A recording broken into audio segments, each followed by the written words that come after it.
faut adopter une politique beaucoup plus ferme vis-à-vis d'Alger. Donc, Madame Hassan a raison, il faut changer de ton, mais je dirais pas dans le même sens qu'elle, c'est-à-dire il faut enfin, aujourd'hui, adopter un langage plus ferme, parce que l'Algérie ne comprend que le rapport de force. Et nous nous apercevons aujourd'hui que le fait d'être aimable, gentil, sympa avec le pouvoir algérien ne mène à rien. On a été aimable, gentil avec le pouvoir, selon vous ? On a été aimable et gentil. On n'a eu que des bonnes paroles. Le président de la République a parlé de l'humanisme bien connu du président Tebboune. On voit ce qu'est l'humanisme du président Tebboune. On entend le député UDR s'en prendre à François Bayrou, l'interpeller. C'est peut-être un faux procès, parce que François Bayrou, lui, avait appelé à réviser les accords de 1968, et c'est précisément Emmanuel Macron qui n'a pas voulu réviser. Alors, il y a eu des petites modifications à la marge de l'accord de 1994, de celui de 2007, mais c'est vrai que pas de révision de 68, et c'est le président. Le cœur du dispositif n'a pas été modifié. Et François Bayrou nous a reçu, du reste, le comité de soutien à Boualem Sansal. Mais là où il y a un problème, c'est qu'effectivement, au mois de février, le Premier ministre avait dit « Je donne 6 semaines à l'Algérie pour réagir, pour modifier l'accord de 1968 et pour reprendre les OQTF les plus sensibles. » Et puis, il ne s'est rien passé en 6 semaines. Donc, voilà. Et on n'a pas réagi. Il y a un problème. Et nous n'avons pas réagi. Les 6 semaines sont passées. Et aujourd'hui, nous nous retrouvons exactement comme au mois de novembre dernier, quand Boualem Sansal a été arrêté. Xavier Driancourt, on rappelle, vous avez été ambassadeur sur place. Le fait qu'il ne se passe rien, enfin, c'est comme les enfants, quand on les punit, il faut aller jusqu'au bout. Il y a les actes. Quand on punit, qu'il ne se passe rien, finalement, ça donne quoi ? Comment peut être perçu ce manque de fermeté du côté d'Alger ? Je pense que le pouvoir algérien... il prend notre fermeté pour de l'arrogance et il prend notre absence de réaction pour de la faiblesse. Et donc, il y a un moment où il faut passer à la vitesse supérieure. Alors, nous avons un certain nombre d'instruments que j'ai déjà abondamment décrits, y compris ici, la réduction du nombre de visas, l'accord de 68, celui de 2007, les consulats algériens en France. Ils ont 20 consulats algériens, nous en avons 3 seulement en Algérie, la mosquée de Paris, etc., les réseaux de financement algériens. Donc nous avons des leviers, mais comme nous ne les avons pas utilisés, Alger se dit, écoutez... il y a eu 250 000 visas accordés en 2024 contre 20 000 laissés passer. Exactement, on est à 250 000 visas aujourd'hui pour l'Algérie. Mais Xavier Driancourt, est-ce que vous avez une idée quand même précise ? C'est vrai qu'on en parle sans arrêt, mais enfin on comprend toujours pas cette ligne d'Emmanuel Macron et de celle de Jean-Noël Barrot. Moi non plus. Est-ce qu'il y a des choses qu'on ignore ? Le ministre a dit sur une antenne privée ou publique, je ne sais plus, que j'étais incompétent et que sur l'Algérie en tout cas. Vous avez dû apprécier. Je pense connaître un chouïa, comme on dit, un chouïa mieux l'Algérie que M. Barrot, puisque j'y ai passé presque 8 ans comme ambassadeur, et lui 2 heures, et il croit connaître l'Algérie. Il y a peut-être des choses en sous-main qui se sont faites, mais en tout cas, pour l'instant, nous ne sommes pas payés. On sait qu'il y a des intérêts commerciaux, le gaz et pas seulement, il y a la coopération sur le terrorisme, l'antiterrorisme. Est-ce que c'est ça qui empêche, selon vous, franchement ? Parce qu'on exagère tout ça. La coopération sur le Sahel, la coopération avec l'Algérie, elle est très limitée, et elle était même très limitée lorsque nous avions l'opération Barkhane. Oui. Les Algériens ne nous donnaient aucune information. Et déjà à l'époque, le président de la République s'en plaignait. Je l'ai entendu dire au ministre de la Défense algérien qu'il fallait obtenir plus d'informations opérationnelles, et nous n'avons jamais rien obtenu. Donc c'est pas aujourd'hui que les Algériens vont nous donner des informations. Non, la seule coopération importante, c'est celle qui était faite par la DGSI, c'est-à-dire sur la sécurité intérieure en France, les risques d'attentats. Mais comme les Algériens ont expulsé tous les personnels relevant de la DGSI à l'ambassade de France à Alger, cette coopération, elle est arrêtée de facto. Xavier Driancourt, je vous entendais aussi chez nos confrères du Figaro dire on a sous-estimé quand même l'aspect revanchard du président Tebboune après la reconnaissance de la marocanité du Sahara occidental. C'est vrai que ça a été une onde de choc en Algérie. Il y a beaucoup, vous dites, de méchanceté de la part d'Alger. Oui, le président Tebboune, il ne faut pas oublier qu'il a été 15 ans ministre de Bouteflika, sous plusieurs premiers ministres, et qu'il a mis tous les premiers ministres sous lesquels il a servi en prison. Ils sont en prison aujourd'hui, avec Boualem Sansal. Et donc il y a un côté, revanchard, assez méchant de la part de ce pouvoir algérien. Pas uniquement, ou pas forcément du président lui-même, mais il y a un côté, on prend sa revanche sur les opposants, on prend sa revanche sur la France, et je pense qu'il ne faut pas sous-estimer cela. Le président Tebboune estime avoir été humilié par la France, par le président Macron, qui a reconnu la marocanité du Sahara occidental, alors que jusqu'à présent, il y avait une politique à peu près équilibrée. Alors, ce qui est assez étonnant, alors on peut 2 minutes éventuellement essayer de se mettre à la place du président algérien. C'est vrai qu'il y a eu une volte-face de la part du président Macron. On l'entendait en 2017 déjà pendant sa campagne électorale appeler la France à reconnaître ses crimes contre l'humanité par rapport à la colonisation. Il a été extrêmement tendre avec l'Algérie pendant plusieurs années, Emmanuel Macron, et pof, tout d'un coup, c'est vrai qu'il y a cette volte-face extrêmement surprenante. C'est pour cela que ce que j'appelle le pari algérien du président Macron s'est transformé en réalité en piège, parce que nous n'avons rien obtenu en retour. Et au bout d'un moment, c'est-à-dire le 30 juillet dernier, 2024, le président de la République a décidé finalement de sortir de ce piège, mais au prix de l'humiliation de l'Algérie.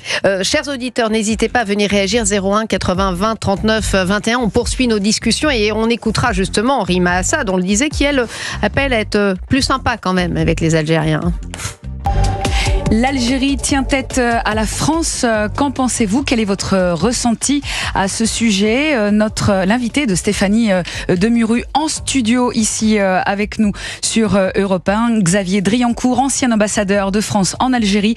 Et vous, chers auditeurs, vous réagissez en faisant le 01 80 20 39 21. C'est un appel non surtaxé. Xavier Driancourt qui a toujours appelé à la fermeté.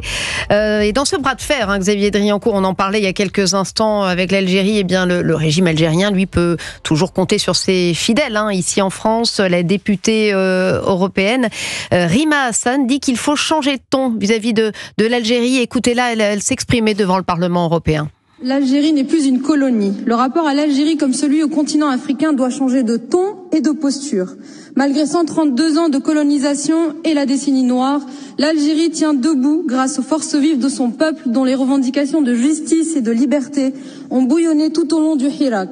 C'est dans cette transition post-coloniale que se trouve l'Algérie comme tant d'autres pays qui ont été déstabilisés, pillés, abîmés dans leur chair par le colonialisme dont les crimes restent tus quand ils ne sont pas niés. L'Europe et la France doivent renouer avec le multilatéralisme pour dessiner un chemin de fraternité entre les peuples que l'histoire a liés. Les cas de Boualem Sansal, de Christophe Glaise, mais plus encore celui des militants algériens dont personne ne se préoccupe ici, doivent nous interpeller non pas sur fond d'humiliation et d'ingérence, mais dans une volonté réelle et désintéressée de faire respecter la dignité humaine. La fracture diplomatique alimentée par le gouvernement français continuera à causer ce type de dommages collatéraux. L'Algérie, elle, s'honorerait à prendre de la hauteur face aux bassesses de la France. Rima Assad donc devant le Parlement européen. On ose imaginer, Xavier Driancourt, que des élus algériens aient ce type de discours en Algérie, ils seraient vite jetés en prison. Il faut rappeler que Mme Assad est allée à Alger il y a quelques semaines ou quelques mois, et qu'elle avait déjà qualifié l'Algérie de la Mecque de la liberté. Donc effectivement, si elle tenait ses propos en Algérie, je pense qu'elle renoncerait à ce qu'elle vient de dire, et ce ne serait plus la Mecque de la liberté, parce qu'elle serait forcément emprisonnée. On est avec un auditeur qui veut réagir. Bonjour Abdel, c'est bien ça? Oui, bonjour. Bonjour Abdel, vous nous appelez d'où? Alors je vous appelle de Valenciennes. Vous vouliez réagir? Oui. Simplement pour dire, par rapport aux propos que j'ai entendus, de se retourner exactement la même phrase. C'est-à-dire que si nous-mêmes on puisse un petit peu s'occuper de ce qui se passe en France au lieu de voir comment un pays gère sa façon d'être, je pense qu'on a des leçons aussi à recevoir des autres pays, et comme eux en ont peut-être aussi besoin. Mais en tout cas, on peut pas se permettre d'imposer sa façon de voir à un pays qui a sa propre façon d'être géré, sa propre politique et ses propres représentants. C'est-à-dire, Abdel, alors je suis bien sûr de comprendre, vous soutenez, vous, Rima Assad, dans ce bras de fer entre la France et l'Algérie, c'est bien ça ? Alors, je vais pas honorer, en tant que Français, je vais pas honorer un pays plus que celui dans lequel je vis. Ça vous distingue déjà de Rima Hassan.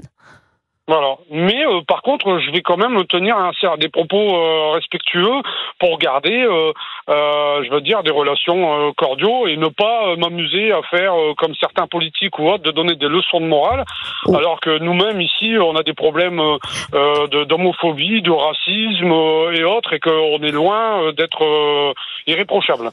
Abdel, alors c'est votre opinion et évidemment on est là pour l'entendre et on est ravis de vous avoir à ce micro. Mais il n'empêche, on a un écrivain âgé de 80 ans qui est en prison, un journaliste français, sans parler des OQTF. Je vous rappelle l'attentat de Mulhouse, un OQTF algérien qui a tué un citoyen portugais à Mulhouse, 14 refus de reprendre ce citoyen jugé pourtant dangereux, tout comme une liste d'autres terroristes présumés. Bon, qu'est-ce que vous répondez à ça ?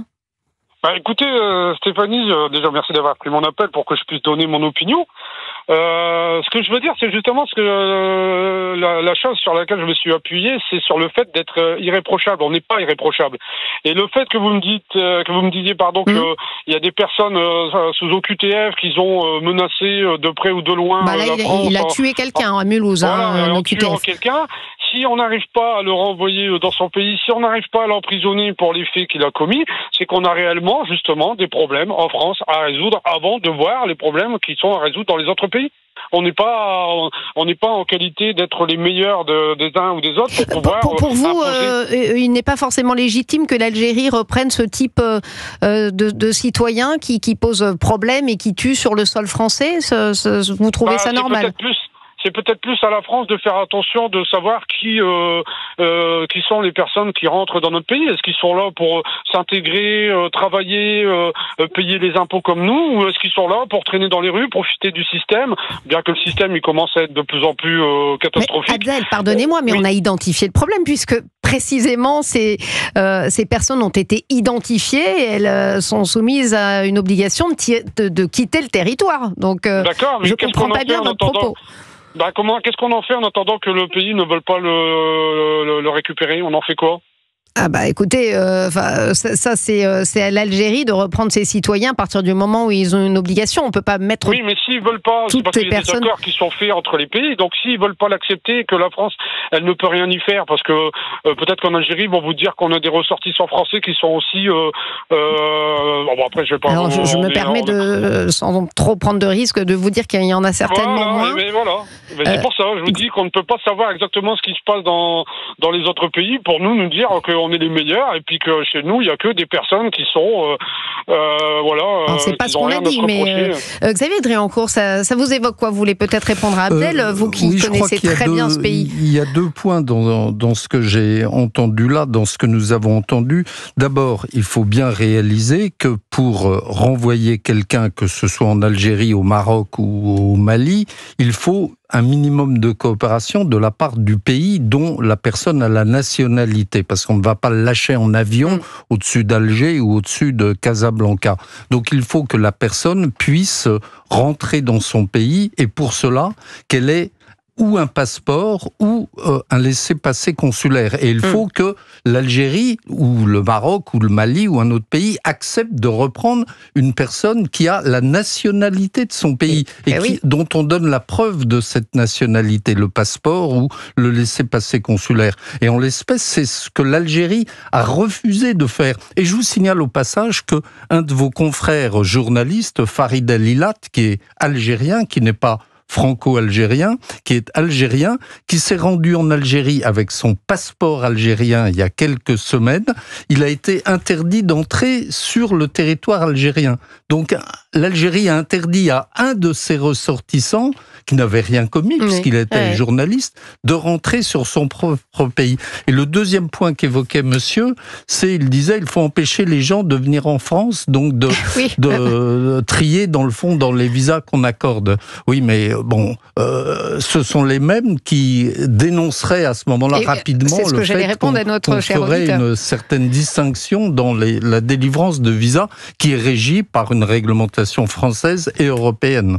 Abdel, c'est vrai que j'imagine que vous réagiriez assez violemment si on commençait à justement se concentrer précisément sur les citoyens algériens. Il a raison, Xavier Driancourt, vous lui répondez quoi? Oui, j'ai pas parlé spécifiquement d'Algériens, hein. Moi, je parle pour toutes les personnes qui demandent à entrer en France, hein. Donc, si il a un casier judiciaire, s'il est connu pour des faits divers et variés concernant, je ne sais pas, l'intégrisme, le terrorisme et autres, on va pas lui dire je vais te laisser rentrer en France parce que on a des lois qui vous protègent et qui vous favorisent l'entrée dans notre pays. Non, non, c'est pas ça. Moi, je suis pas spécifiquement vis-à-vis de l'Algérie. Je parle au niveau général. Donc, et là, excusez-moi, c'est le fait de dire que l'Algérie ne les accepte pas.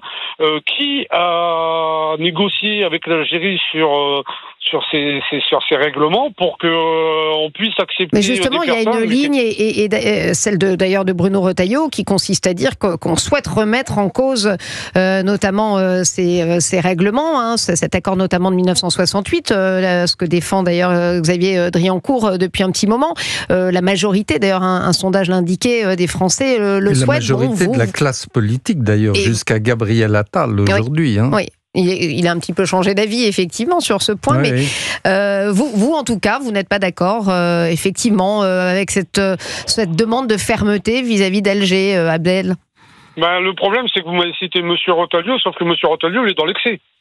Ça veut dire que lui, il en a fait on dirait presque une attaque personnelle, et il prend que l'Algérie comme pays d'intransigeance où là on a vraiment un problème en France. Bon, on disait qu'il n'y avait pas que Bruno Retailleau, hein, Xavier Driancourt le rappelait à l'instant, c'est quasiment l'ensemble de la classe politique, excepté évidemment d'LFI, hein, notamment Rima Hassan qu'on a entendu, Sébastien Delogu qui embrasse le drapeau algérien, et puis peut-être Emmanuel Macron qui a une ligne plus tendre. En tout cas, merci Abdel de nous avoir apporté votre opinion. C'est la liberté d'expression sur Europe 1, toutes les opinions. Merci Xavier Driancourt, ancien ambassadeur à Alger, d'avoir été avec nous. On parlera économie dans quelques instants, puisque François Bayrou continue en attendant de chercher ses 40 milliards d'économies. C'est pas gagné cette affaire-là non plus, hein.